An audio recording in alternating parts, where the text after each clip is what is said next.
Verano de 1947. El oficial Philip Corso está de servicio en la base militar de Fort Riley, Kansas, cuando en una misión de patrulla encuentra algo que cuestiona los fundamentos de la historia. Corso era militar de carrera, un oficial muy respetado en los servicios de inteligencia, con capacidad de decisión en caso de guerra. Pero juró que en un edificio abandonado dentro de un cajón de embalaje se guardaba el cuerpo de un ser de otro planeta. Corso publicaría esta y otras revelaciones en un libro llamado El día después de Roswell, que se convertiría en un bestseller tras su publicación en 1997. 5 coroneles acudieron a una sesión de firma de libros y confirmaron que todo lo que mi padre había escrito era correcto. Corso murió en 1998. Pero los datos que reveló en su libro siguen suscitando polémica. A continuación, trataremos de analizar su carrera militar y sus sorprendentes declaraciones acerca de los ovnis.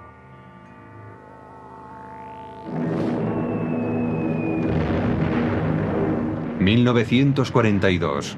el año siguiente al ataque de Pearl Harbor.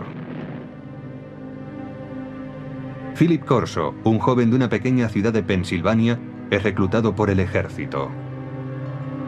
Durante la Segunda Guerra Mundial se prepara como oficial de los servicios de inteligencia y después, a la edad de 29 años, trabajará en Roma. Su misión: descubrir y eliminar agentes soviéticos.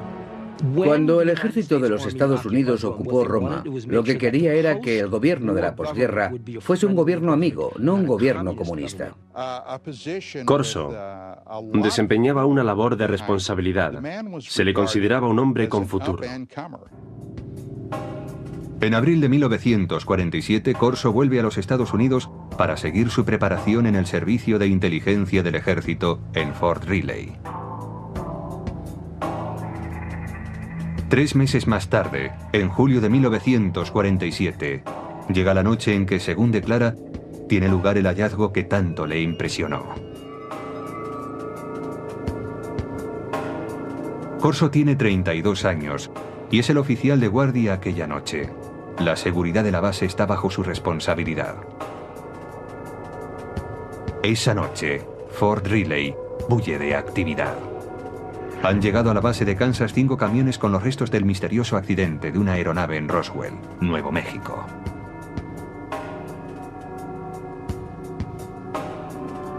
Corso, como oficial de inteligencia, está intrigado por el cargamento. Y hacia las 11 de la noche, entra en el edificio donde se ha dejado la carga. Un policía militar le confiesa que ha mirado en uno de los cajones que formaba parte del cargamento y que no puede describir lo que ha visto. Entonces Corso decide mirar también.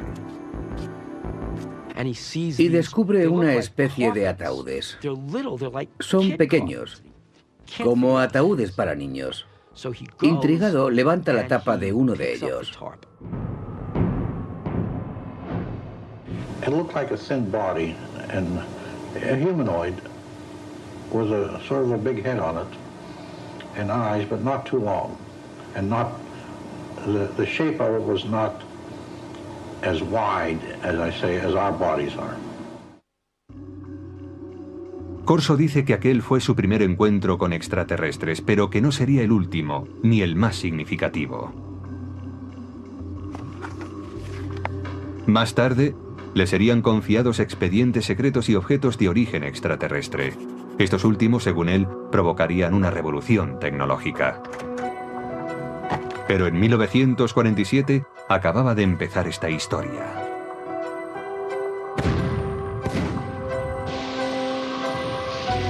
La Guerra de Corea, iniciada en 1950, abre un paréntesis en las reflexiones de Philip Corso sobre seres extraterrestres.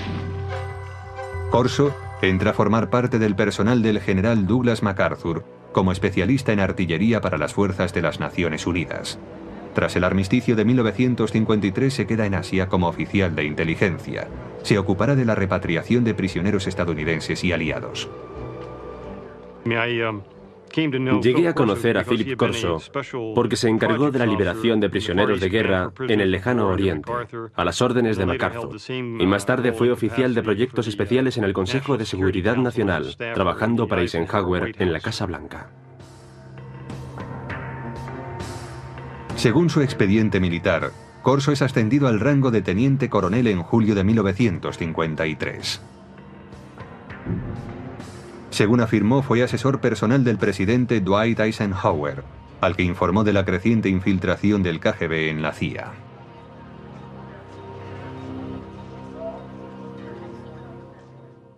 Y Corso se quejaba de esto ante Eisenhower en el Consejo de Seguridad Nacional. Corso declara también que Eisenhower le premió otorgándole la comandancia de un batallón. Los archivos militares confirman que fue nombrado comandante de un batallón de artillería en el campo de misiles de Red Canyon.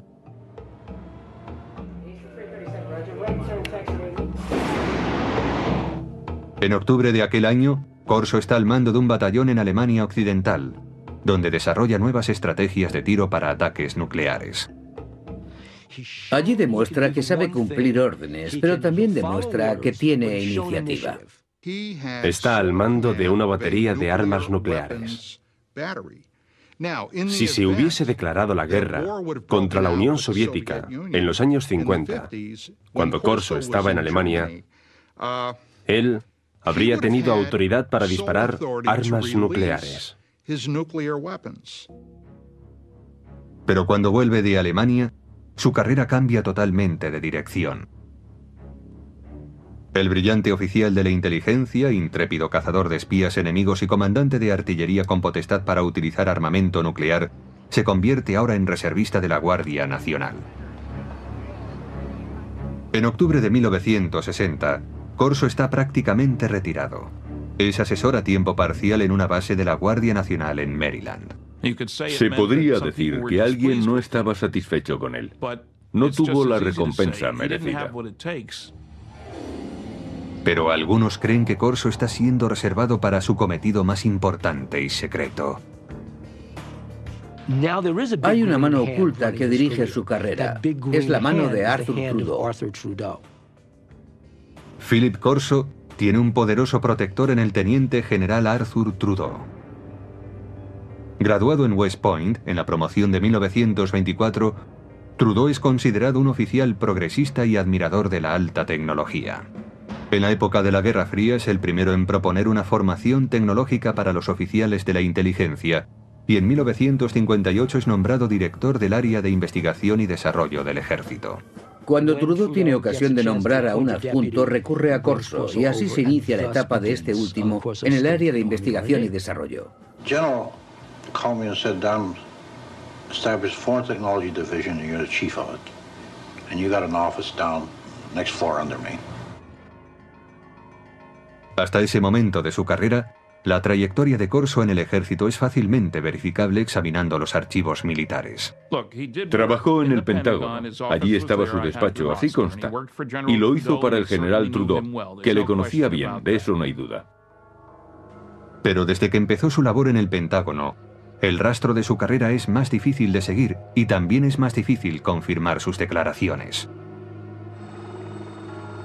Corso escribió que su trabajo en el Pentágono incluía el análisis de los avances militares extranjeros como el armamento para helicópteros desarrollado por los franceses o el caza de despegue y aterrizaje vertical del ejército británico.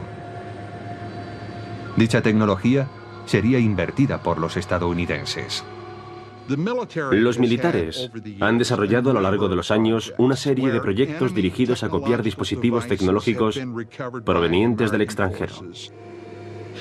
Así, una de las tareas de Corso era acceder a esa tecnología extranjera, como la francesa, e invertir su ingeniería.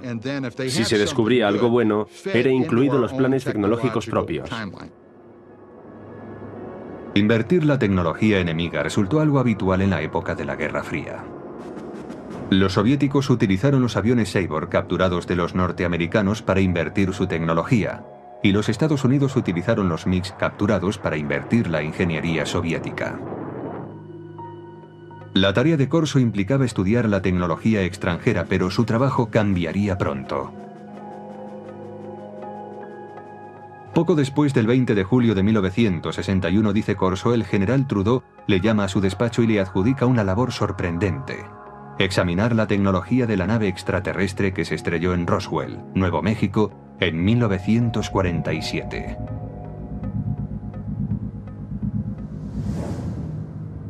Trudeau envió un archivador al despacho de Corso. Según este, el archivador guardaba pruebas de diferentes visitas de extraterrestres a la Tierra, así como de su tecnología que afirmaba sería utilizada para desarrollar la nuestra.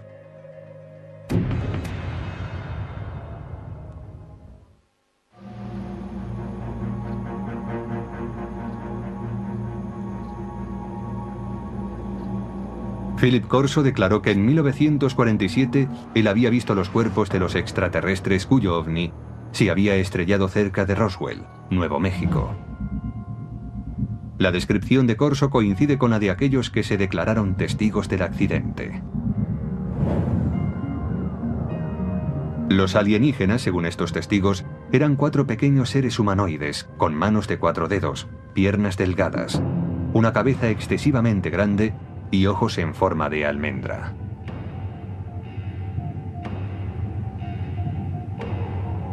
Dichas descripciones aparecen supuestamente en los documentos clasificados por los investigadores del gobierno.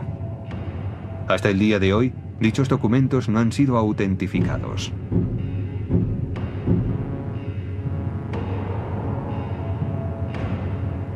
Corso insiste en que él nunca habló con nadie sobre lo que vio en Fort Riley. Pero en el verano de 1961, el entonces teniente coronel de 46 años es destinado a un proyecto del Pentágono que le obligará a recordar esa experiencia. Fue nombrado jefe de investigación y desarrollo del ejército, con oficina en el Pentágono. Una vez más, tenía un puesto de gran responsabilidad. Su meta, que la potencia militar de los Estados Unidos aventajara en decenas de años a la de los demás países.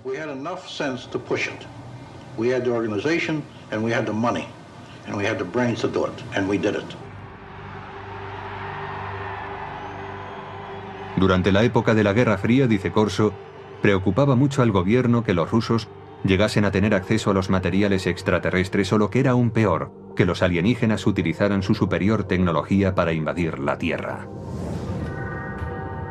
Según Corso, un armario archivador contiene los extraordinarios utensilios hallados en Roswell.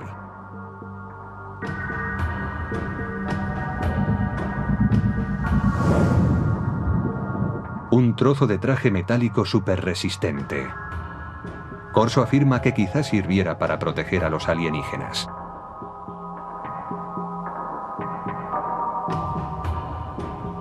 Un tubo que parece lanzar una potente luz roja. El teniente coronel piensa que podría ser un instrumento quirúrgico o un arma. Una corona para la cabeza que, según los informes militares, podría haberse usado para transmitir pensamientos o para guiar la nave espacial. Circuitos impresos en miniatura, posiblemente un microcircuito prefabricado.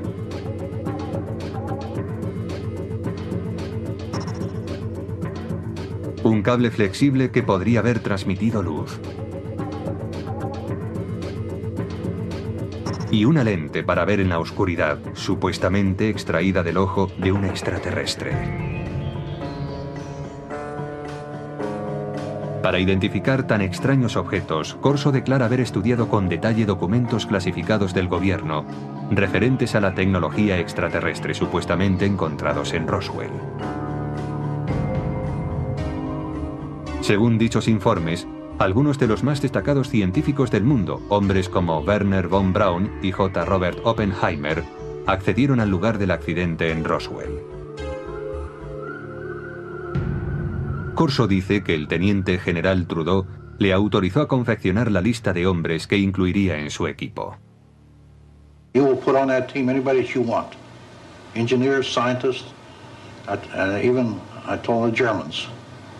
Told them I'll take a couple of Germans too, in addition to the US scientists. Basándose en la cuidadosa lectura de los informes Roswell, Corso declara haber desarrollado su propia teoría sobre cómo podría funcionar la nave extraterrestre. Lo que decía Corso era que la nave no era un platillo volante. No vino volando, sino que lo hizo saltando en el tiempo. Decía que eso era todo lo que sabía, que había una especie de onda alrededor de la nave, que hacía suponer que se trataba no de una nave espacial, sino de una máquina del tiempo. Y la razón es que para recorrer tan enormes distancias, tenía que abandonar lo que nosotros conocemos en física como un continuum espacio-tiempo, desprenderse de eso y aparecer repentinamente en otro lugar. En las notas personales de Corso hay dibujos que detallan sus conceptos. Corso especula con que la nave extraterrestre fuese manejada mentalmente por un mecanismo encajado en el cráneo del alienígena. Parece que si se gira la corona en torno al cráneo del alienígena, las tomas electromagnéticas se encajarían con determinadas partes de su cerebro. Una vez concluida la investigación, Corso decide que está preparado para ir más allá. Su aplicación. La tecnología extraterrestre que, según él, procede de Roswell, es mostrada a determinadas firmas para su desarrollo. Traten de imaginar qué sucedería si una nave espacial se estrellase contra la Tierra y en ella hubiese un fabuloso dispositivo tecnológico y alguien como Corso entregara ese material a unos laboratorios de investigación diciendo: averiguad cómo funciona esto. El resultado, sostiene Corso, fue el replanteamiento de todos los avances tecnológicos producidos hasta entonces.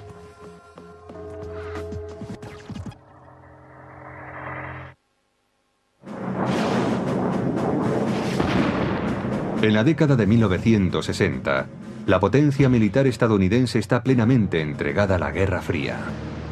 El teniente coronel Philip Corso quiere usar en su apoyo la tecnología extraterrestre. A finales del verano de 1961, empieza a ponerse en contacto con laboratorios de armamento militar para tratar la cuestión. Los laboratorios del ejército también tenían científicos civiles, y aunque tenía que permitirles el acceso al material clasificado, Phil Corso se sentía muy cómodo trabajando con científicos civiles. Además, todas las autorizaciones formales corrían a cargo de los laboratorios. En Estados Unidos existen numerosos laboratorios de alta tecnología donde científicos civiles trabajan en proyectos militares. Los Álamos, sede del proyecto Manhattan, quizás sea el más famoso. Pero en 1961, Fort Belvoir, en Virginia, desarrollaba en secreto un proyecto para conseguir la visión nocturna. Corso declara que este sería el primer laboratorio al que recurriría. Para que aquellos objetos fueran analizados debidamente, no podía llevarlos a un taller de reparación de radio. Debía llevarlos a algún lugar de suficientes garantías. Según Corso, los testigos de Roswell declararon que la nave extraterrestre usaba una tecnología muy avanzada que permitía la visión nocturna. Si alguien entraba en la nave y miraba hacia afuera, veía el exterior tan nítidamente como si fuese de día, aún en plena noche. También hay, según Corso, una lente extraída del ojo de un extraterrestre que tiene la propiedad de aumentar la intensidad de la luz. Nadie sabe relacionar ambas cosas, dice Corso, pero todo el mundo es consciente de su valor potencial. Corso mantiene que a finales del verano de 1961 muestra a los investigadores de Fort Belvoir la lente extraída del ojo del alienígena y, al parecer, otro tipo de tecnología para aumentar la intensidad de la luz, también hallado en la nave. Este es el tipo de tecnología que, aunque parece ser que ya se había empezado a desarrollar durante la Segunda Guerra Mundial, realmente avanzó en progresión geométrica en años posteriores. Ahora bien, ¿puede esto atribuirse a la tecnología hallada en Roswell? Según Corso, sí. Corso dice que no pudo desarrollarse el mecanismo de control mental. Su teoría era que solo podía funcionar con el cerebro de un extraterrestre. Pero este revés no impide el desarrollo de otro dispositivo. Un circuito impreso de sofisticado diseño. We also had a little charred chip. Small thing, maybe 3/8 of an inch square, 2 threads coming out, and a little one in the center with thin wires. These came from Roswell.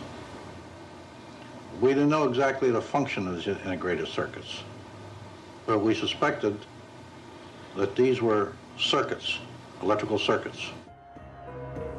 Corso afirma que llevó el objeto a los laboratorios Bell, que habían desarrollado el transistor 14 años antes. Dice que los científicos del laboratorio consiguieron analizar y más tarde reproducir el microchip extraterrestre. ¿Qué pasaría si ocurriese algo así? Sucedería que en un corto espacio de tiempo el mundo se transformaría radicalmente. No hay duda de que a partir del desarrollo de los circuitos integrados a principios de los 60, el mundo se ha transformado. Se han hecho realidad dispositivos electrónicos desde el teléfono celular al ordenador portátil. El microchip de Roswell estaba dañado por el accidente, según dice Corso. Pero tiene en su poder otro objeto de los alienígenas, y este aparentemente funciona a la perfección. Él sabía por los informes que cuando aquel aparato se puso en funcionamiento, causó quemaduras sobre las superficies hacia las que fue enfocado. Los informes militares clasificados, según Corso, especulaban con que el dispositivo hallado en Roswell, aparentemente capaz de abrir agujeros en las paredes, era algún tipo de herramienta de corte, quizás usada en cirugía. En Aeronáutica Hughes, desde finales de los años 50 y hasta principios de los 60, los investigadores trabajaron en lo que serían los primeros de seguimiento y derribo para la aviación militar. Pero los ingenieros tuvieron problemas a la hora de diseñar un dispositivo práctico. Esto fue así, dice Corso, hasta que él les mostró la extraña herramienta de origen alienígena. El proceso se aceleró después de los años 60 y 61, porque se inventaron nuevos métodos de fabricación de dispositivos láser. A medida que avanzaba la ciencia, avanzaba también la ingeniería. Según los informes, el archivador citado por Corso contiene otro tesoro encontrado en Roswell. It was glass tubes. And they emitted different color lights. And those were sent to Bell Laboratories. From that was one of the greatest advancements I think we have today, came out in fiber optics. Muchos investigadores de ovnis mantienen la teoría de que la nave no tenía cables convencionales porque estaba dotada de cables de fibra óptica. Resulta que la transmisión de información mediante la luz era ya una tecnología conocida. Data de la época de uno de los pioneros del teléfono, Alexander Graham Bell, que hizo pruebas con un aparato que él llamó fotófono en 1880. Casi nadie ha oído hablar de él, pero muchos científicos de la época creían que el fotófono era un invento mucho más meritorio que el teléfono. El fotófono era una manera de transmitir la voz mediante un rayo de luz. La investigación instada por Corso determinó que la transmisión de datos por medio de la luz era inviable debido a que no se podía dirigir un rayo de luz con capacidad para desviarse al hallar un obstáculo. Pero Corso confiaba en que el dispositivo de Roswell podría contener la solución. Estudiaron aquella fibra de vidrio y vieron que la luz podía desviarse, es decir, podía trazar curvas. Llegaron a la conclusión de que aquello se debía al revestimiento del cable. Aquella era la clave para hacer funcionar la fibra óptica. Aunque el uso de la fibra óptica no se generalizó hasta los años 70, los investigadores de ovnis creen que el revestimiento del dispositivo extraterrestre, una capa externa que cubría la fibra conductora, es lo que posibilitó el avance de la fibra óptica en nuestro planeta. Corso también examina algunas fibras muy resistentes que, según los informes militares, proceden de los trajes de los alienígenas.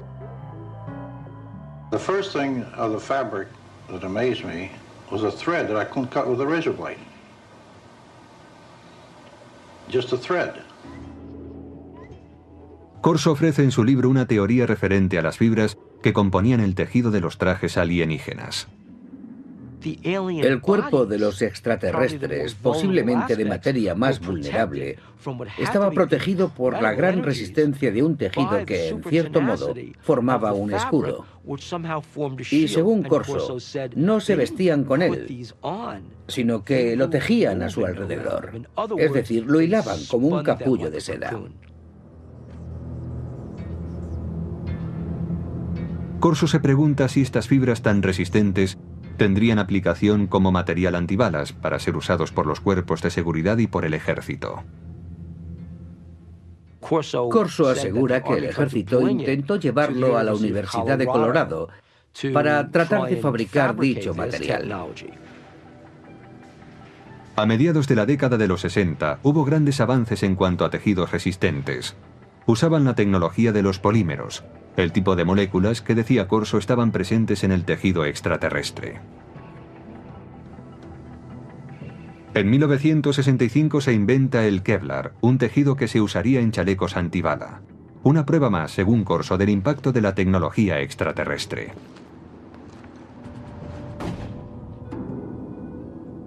Nadie niega que el periodo en que el teniente coronel trabajó en el Pentágono coincide con un periodo de gran desarrollo tecnológico en los Estados Unidos.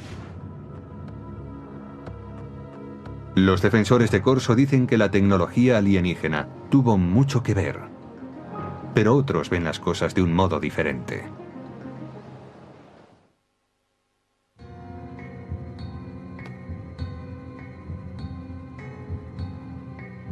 En su libro El día después de Roswell, el teniente coronel Philip Corso declara haber introducido la tecnología extraterrestre hallada tras el incidente de Nuevo México en la agenda de los militares estadounidenses. Pero otros afirman que los avances científicos de los años 60 no fueron obra de un héroe, ni se debieron a la ayuda extraterrestre. Resulta simpático pensar en un héroe que nos conduce a un mundo de avanzadas tecnologías adquiridas de platillos volantes. Pero después de trabajar en numerosos programas de investigación y desarrollo, puedo asegurar que no es esa la forma en la que avanza la tecnología. Por ejemplo, en un programa aeronáutico de propulsión nuclear, empleamos 3.500 personas, 1.100 de ellas eran ingenieros y científicos. Gastamos $100 millones al año. Esa es la clase de trabajo que se hace para desarrollar una nueva tecnología. Dice Corso que el uso del láser pasó de la teoría a la práctica después de que los científicos examinaran el objeto encontrado entre los restos del accidente de Roswell. Pero para los historiadores, eso es ciencia ficción. El láser es un buen ejemplo para aclarar que un invento no surge de la noche a la mañana. No se produce porque a un científico le llegue la inspiración, baje a su taller del sótano y 15 minutos después obtenga un rayo láser. En realidad, el estudio del láser empezó en 1951, cuando un físico de la Universidad de Columbia estaba dando un paseo por Washington. Aquel físico era Charles Townes. Me desperté pronto aquella mañana, preocupado por no haber llegado a ninguna conclusión. Después del desayuno salí a dar un paseo por el parque. De pronto pensé, un momento, podemos disponer de toda una colección de moléculas, todas ellas activadas con un exceso de energía. Me puse a hacer números y comprobé que podía hacer que aquello oscilara. Necesitó 2 años y $50.000 de subvenciones gubernamentales antes de presentar un prototipo de láser de microondas, aunque escasamente operativo. El primer dispositivo láser utilizaba microondas, no luz. La versión emisora de luz no estuvo operativa hasta 1960, 9 años después de que el profesor Townes iniciara sus investigaciones. En cuanto a la aportación de los alienígenas... No, los extraterrestres no tuvieron nada que ver con la tecnología del láser y en realidad yo tampoco. No creo que los extraterrestres nos hayan dado ninguna información. Mientras que el desarrollo del láser se produjo con lentitud, los circuitos integrados avanzaron rápidamente. Pero el mayor logro de los científicos vino mucho después de que Corso se jubilase. El verdadero avance tuvo lugar en 1971, cuando un hombre llamado Tim Hoff introdujo un microprocesador en una pieza de silicona, una computadora en un chip. Lo que sucede básicamente en un circuito integrado es que controlamos el flujo de electrones, o en ciertos casos, la ausencia de electrones. Ted Hove, conocido como el arquitecto del microprocesador, empezó a trabajar con circuitos integrados en 1968. Hove refuta la declaración de Corso según la cual un chip alienígena hallado tras el accidente de Roswell hizo posible una versión terrestre. En un accidente, se puede suponer que se han producido daños, y estos daños pueden hacer aún más difícil el análisis de un objeto. Incluso cuando se dispone del objeto, se necesita un contexto. Quien haya visto este objeto en aquellos días, sin un contexto en el que enmarcarlo, en otras palabras, sin saber para qué servía, tendría incluso menos posibilidades de entenderlo. Hove dice además que para reproducir un circuito integrado, como Corso dice que se hizo en 1961, habría sido necesario un microscopio electrónico de exploración, el cual no se inventó hasta 1966. Incluso si se observan hoy en día estos objetos, su resolución es tal que los microscopios ópticos ordinarios no podrían apreciarla. Haría falta algo más sofisticado. No creo que en aquel tiempo nadie hubiese podido imaginar qué cosa era aquella. Philip Corso dice también que el cable de fibra óptica extraterrestre inspiró a los científicos. Pero los científicos no apoyan su afirmación, porque la fibra óptica requirió una confluencia de tecnologías que fueron apareciendo a lo largo de décadas. La idea empezó a ser realmente interesante en 1965, cuando el láser ya estaba disponible. Alguien supuso entonces que se podía dar un uso comercial a la fibra óptica. Y así, poco después, el proyecto fue abordado por un trío de inventores en Corning. Consiguieron por fin fabricar fibra óptica en 1970. La luz de un láser mejoraba la fuerza de la señal. El equipo de investigadores de Corning Glass creó una forma de sílice fundido. Este purísimo material de vidrio era capaz de transportar 65.000 veces más información que el hilo de cobre. La fibra óptica ya era algo interesante desde el punto de vista comercial, 10 años después de que Corso proclamara haber acelerado la tecnología.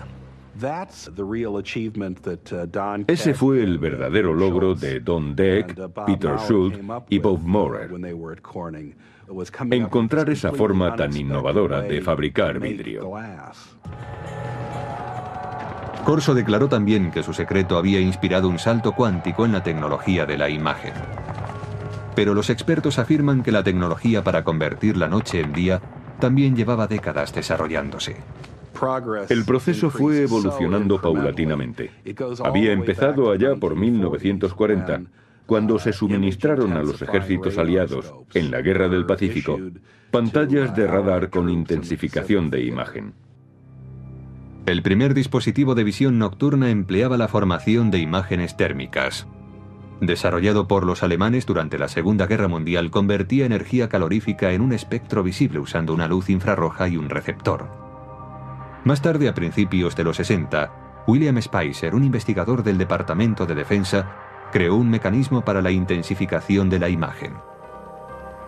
Los científicos de Fort Belvoir se basaron en sus trabajos. La intensificación de imagen no requiere luz adicional. Funciona como un receptor de radio para ondas lumínicas, amplificando la luz existente. Los intensificadores de imagen actuales son lo bastante pequeños para poderse llevar como gafas y son capaces de amplificar la luz, multiplicándola por 35.000.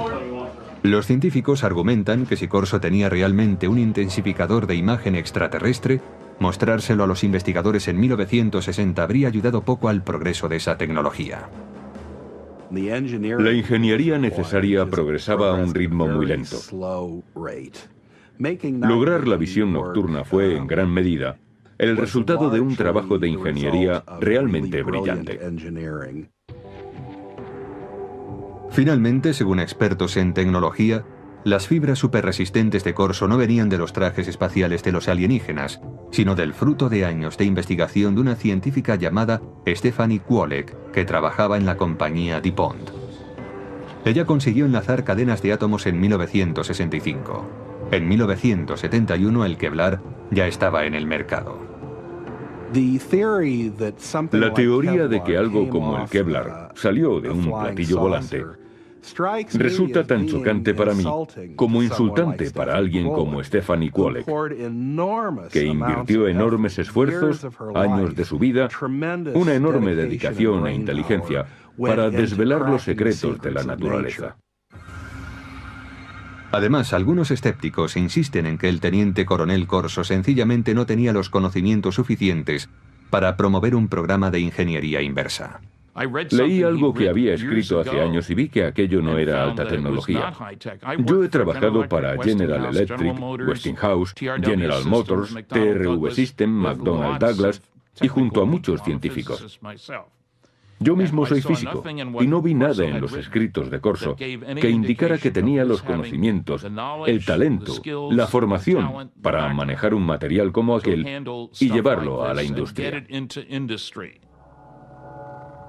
Corso tenía una respuesta para tal objeción. Decía que su equipo de científicos de élite le ayudaba a interpretar los objetos de Roswell. I didn't have the training or the background for something. You know, they got highly technical. But fortunately, the German scientists were there.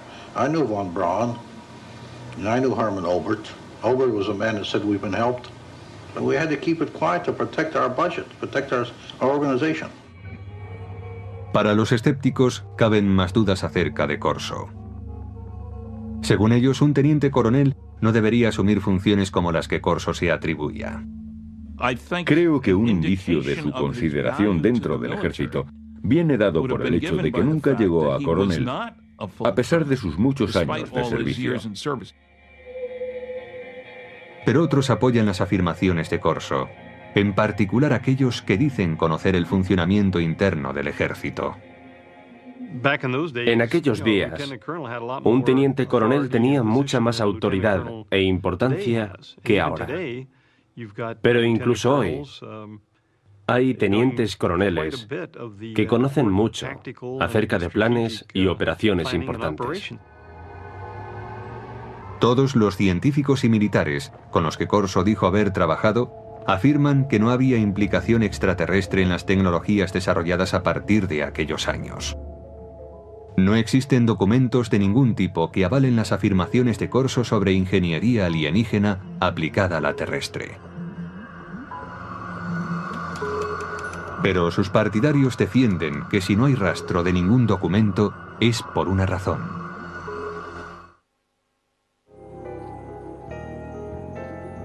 Quienes creen que una nave extraterrestre se estrelló cerca de Roswell coinciden en una cosa: el gobierno ocultó sistemáticamente la verdad. El gobierno de los Estados Unidos y otros gobiernos del mundo han ocultado pruebas para dar este asunto por concluido, pretendiendo así acabar con el misterio. Philip Corso alega que él también debía mantener en secreto su programa de ingeniería inversa. We couldn't discuss it. We made a decision. It cannot be discussed outside of us. We're doing good. We have the authority, we have the money for our R&D projects. Well, that's fine. Let's keep it that way. Let's not get mixed up in the murky area of whether they exist or not. En cuanto a la contribución de Corso a los avances de la ciencia, los escépticos dicen que la tecnología que él declara haber impulsado por aquella época ya estaba a punto de aparecer. Como prueba, aluden a la famosa corona de control mental, una tecnología extraterrestre que Corso reconoció que no pudo ser desarrollada. Hoy está en camino de convertirse en realidad sin su ayuda. Desde los años 70, los científicos han estado experimentando con las ondas cerebrales salidas del electroencefalógrafo para suministrar información y alterar el comportamiento. En la actualidad es posible usar juegos como este que informan a través de un electroencefalógrafo para aprender a controlar los estados del cerebro. Pero la tecnología del control mental ha avanzado más aún.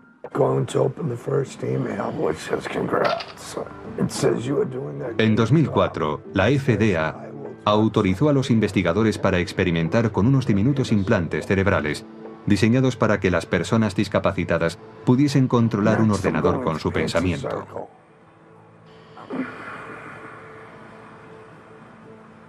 Los investigadores de ovnis dicen que los supuestos ocultamientos del gobierno pueden oscurecer para siempre los hechos de Roswell. Y en consecuencia, oscurecer también la verdad sobre si la tecnología extraterrestre contribuyó al desarrollo de la fibra óptica, los tejidos superresistentes, el láser, los circuitos integrados o la intensificación de imágenes. Hay gente que cree que los extraterrestres intervinieron, por ejemplo, en el 3500 a.C. en Egipto, para ayudar a los egipcios a construir pirámides. Pero los egipcios del año 3500 a.C. eran muy capaces de poner un gran bloque de piedra encima de otro. Si los egipcios hubiesen desarrollado de repente teléfonos celulares o algo así, entonces yo diría, de acuerdo, aquí hay un invento. Pero no fue eso lo que hicieron.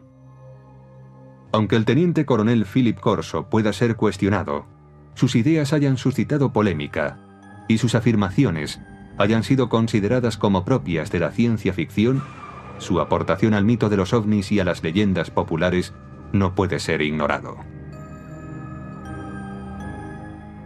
Los militares, el Pentágono, el gobierno de los Estados Unidos no dan ese tipo de autoridad a un incompetente.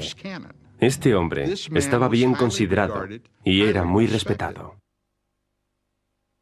At my age, what do I have to lose? I have to let my grandchildren and my children know this, because how long will I be around yet? And when I go, it goes with me. Debió de haber muchos días, muchos, en los que Philip Corso se preguntase, ¿por qué yo? ¿Por qué tengo esta información? Yo creo que eso es algo que le atormentó durante muchos años. Es muy difícil guardar un secreto así para uno mismo. Hasta hoy solo se ha contado el 10% de la historia, dijo mi padre. El resto es información clasificada. Armas nucleares.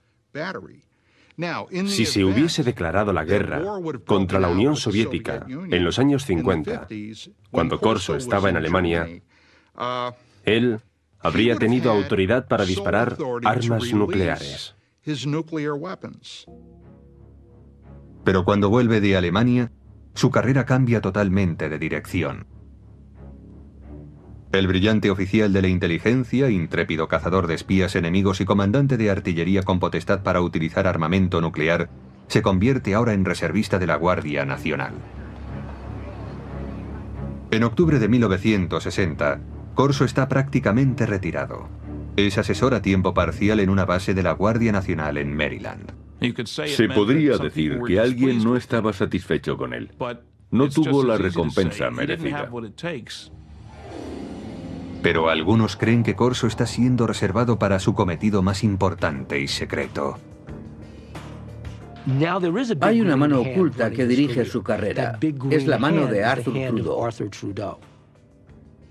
Philip Corso tiene un poderoso protector en el teniente general Arthur Trudeau. Graduado en West Point en la promoción de 1924, Trudeau es considerado un oficial progresista y admirador de la alta tecnología. En la época de la Guerra Fría es el primero en proponer una formación tecnológica para los oficiales de la inteligencia, y en 1958 es nombrado director del área de investigación y desarrollo. Verano de 1947.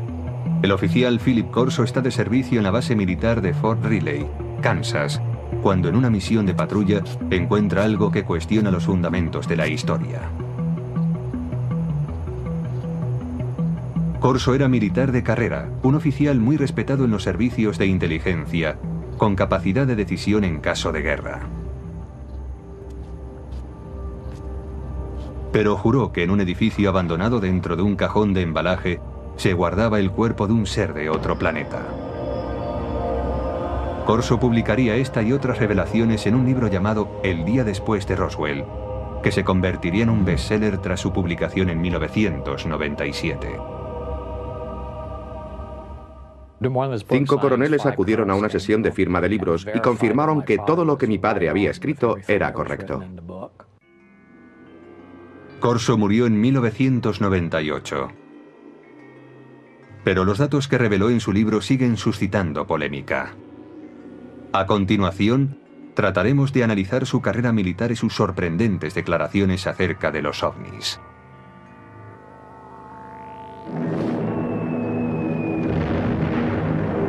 ...1942... el año siguiente al ataque de Pearl Harbor. Philip Corso, un joven de una pequeña ciudad de Pensilvania, es reclutado por el ejército. Durante la Segunda Guerra Mundial, un policía militar le confiesa que ha mirado en uno de los cajones que formaba parte del cargamento y que no puede describir lo que ha visto. Entonces, Corso decide mirar también. Y descubre una especie de ataúdes. Son pequeños, como ataúdes para niños. Intrigado, levanta la tapa de uno de ellos. It looked like a thin body and a humanoid with a sort of a big head on it and eyes, but not too long, and not the shape of it was not as wide, as I say, as our bodies are. Corso dice que aquel fue su primer encuentro con extraterrestres, pero que no sería el último, ni el más significativo. Más tarde, le serían confiados expedientes secretos y objetos de origen extraterrestre. Estos últimos, según él, provocarían una revolución tecnológica. Pero en 1947 acababa de empezar esta historia.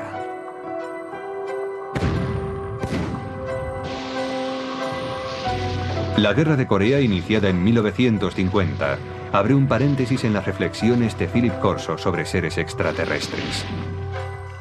Corso entra a formar parte del personal del general Douglas MacArthur como especialista en artillería para la prepara como oficial de los servicios de inteligencia y después, a la edad de 29 años, trabajará en Roma. Su misión, descubrir y eliminar agentes soviéticos. Cuando el ejército de los Estados Unidos ocupó Roma, lo que quería era que el gobierno de la posguerra fuese un gobierno amigo, no un gobierno comunista. Corso desempeñaba una labor de responsabilidad. Se le consideraba un hombre con futuro. En abril de 1947, Corso vuelve a los Estados Unidos para seguir su preparación en el servicio de inteligencia del ejército en Fort Riley. 3 meses más tarde, en julio de 1947, llega la noche en que, según declara, tiene lugar el hallazgo que tanto le impresionó. Corso tiene 32 años y es el oficial de guardia aquella noche. La seguridad de la base está bajo su responsabilidad. Esa noche, Fort Riley bulle de actividad. Han llegado a la base de Kansas 5 camiones con los restos del misterioso accidente de una aeronave en Roswell, Nuevo México.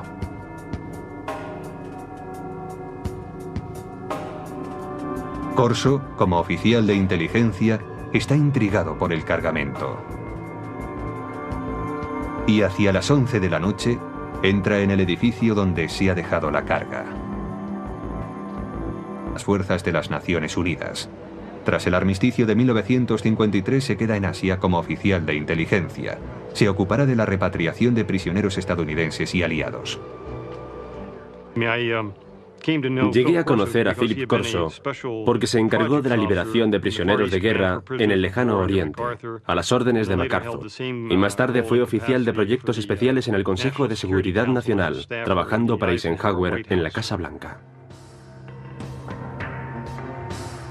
Según su expediente militar, Corso es ascendido al rango de teniente coronel en julio de 1953. Según afirmó, fue asesor personal del presidente Dwight Eisenhower, al que informó de la creciente infiltración del KGB en la CIA.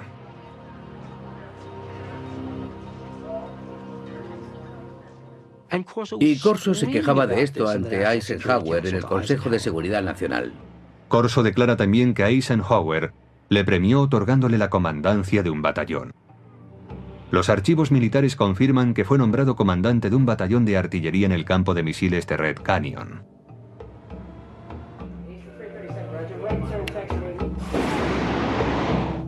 En octubre de aquel año, Corso está al mando de un batallón en Alemania Occidental, donde desarrolla nuevas estrategias de tiro para ataques nucleares. Allí demuestra que sabe cumplir órdenes, pero también demuestra que tiene iniciativa. Está al mando de una batería de armas